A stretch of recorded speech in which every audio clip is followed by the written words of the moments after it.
going to grab myself a little iced coffee from Dutch Brothers and tell you guys while I'm waiting in line about the book that I'm reading, which is Perelandra. What I have been doing lately for my reading is just reading one book at a time, and that has transformed my reading.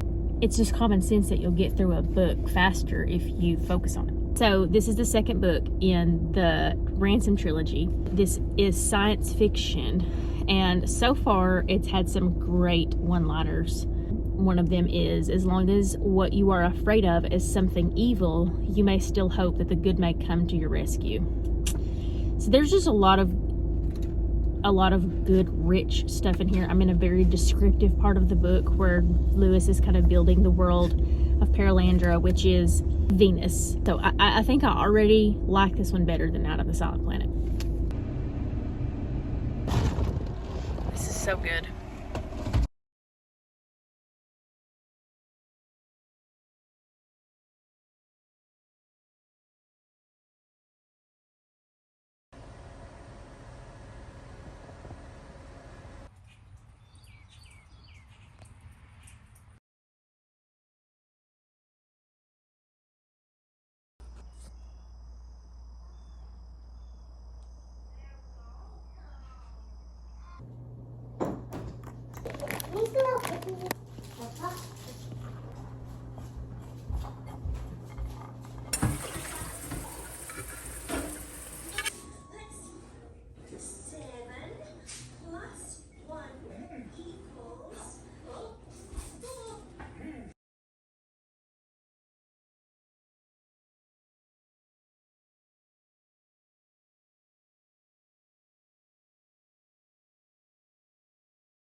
She has a library at her house too. That's so cool. So you have like a family tradition of...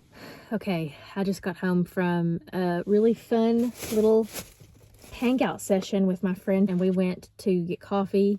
Still got my coffee here, and it's not even made a dent, and it's after 7, so I need to go inside here. I don't have much time to show you guys what I got. I was watching Carolyn Marie Reads today. I think that's her YouTube channel, and I'll post a little picture of her channel right here and her username. I really like her content. I knew that I was going to the bookstore today, and I wanted to look for them. It's a used bookstore of the content that you just saw. These are books that she mentioned, and I found them, I think all of the ones that I wrote down that I was interested in. And so Maria Edgeworth, The Absentee, this was an extra one. She didn't mention this one, but this author was apparently a contemporary of Jane Austen, if I'm not mistaken. So I just got through reading Pride and Prejudice, and so I'm very excited I'm just in a classics mood.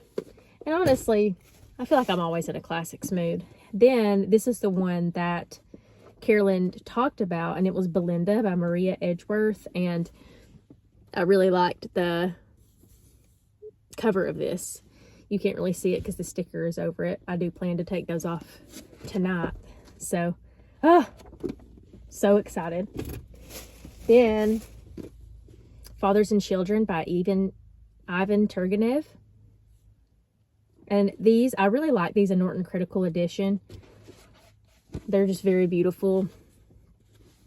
And it was in pretty good condition. It does have some underlining in it, but it's okay. Then, these were really a gem. I have not read anything by George Eliot, and these were such stunning copies. Like, I could not get over how beautiful they were. The camera's not really showing the color well, but they had like a matching set of these books. I'm gonna probably have to go and get them tomorrow morning when the bookstore opens again. They were like $6 each, and I just can't, I don't know if I can pass them up. They put a date on whenever they received the book, and they've been there since May 1st. So Hopefully no one bought them before we left the bookstore because they were closing. And I'm going to try and get there in the morning and buy the rest of these so that I can have them sitting on my shelf. But I do have Middlemarch from George Eliot, but the Mill on the Floss is this one. Isn't that stunning?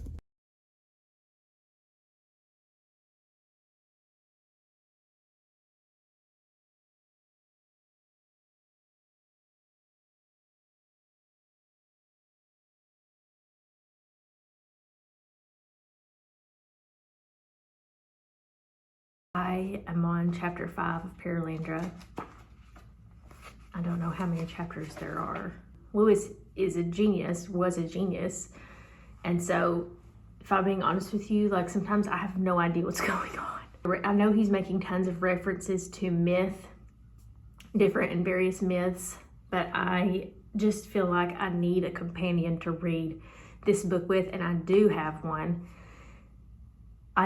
I believe, or at least I know of one, and it's called Deep Heaven. I don't know who the author is, but it's sort of, and there are other probably scholarly works that I can look up to kind of understand what Lewis is talking about in these books, but these books almost feel like a catharsis for him in a sense of like he really just enjoyed it, and he's really smart, and there was not a lot of too much energy and effort put into like making it make sense. But I will say that there are, again, like I mentioned before, a lot of good one-liners, and there are a lot of rich parts. So I'm not through the book yet, so I don't know. And that's kind of typical Lewis fashion, is sometimes his books do start out a little bit slow, and then by the end you're like, you know, it's like your favorite book ever. So I'm hoping that that will happen with Perelandra. I'm trying to kind of trudge through it. It's not an easy read, I'll just be honest. So, but that's my update.